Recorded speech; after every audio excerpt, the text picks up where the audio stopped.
యెహోవా ఎవరంట ఆయన? Eternity God, నిత్యుడు. అంటే ఒకసారి ఉండి ఒకసారి లేనివాడా? నిత్యుడు, ఎటర్నిటీ, నిత్యుడగు దేవుడు ఆయన. నిత్యము ఉండేవాడు.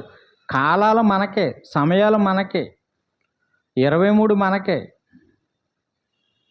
మనకి కాలం, బాల్యం, కౌమార్యం, యవ్వనం, వృద్ధాప్యం మనకే. దేవునికి నిత్యత్వంలో ఉన్న వాళ్ళకి ఏం లేదు. ఆయన ఆది అంతము లేనివాడు, ఎప్పుడు ఉండేవాడు. కనుక అంటున్నాడు ఆయన దేవుడు యెహోవా నిత్యుడు,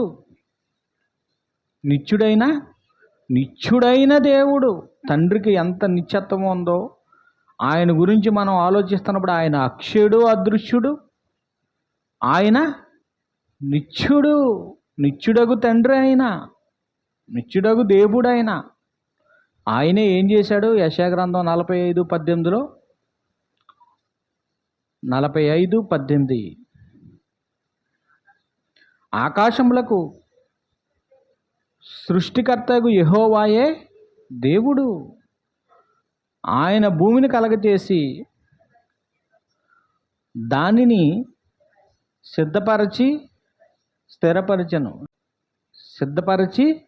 స్థిరపరిచెను. నిరాకారముగా ఉండునట్లు భూమిని, ఆయన నిరాకారంగా ఉండునట్లు భూమిని సృజించలేదు, కానీ భూమి నివాస స్థలము, తన పిల్లలకి నివాస స్థలముగా ఉండునట్లు దానిని సృజించెను.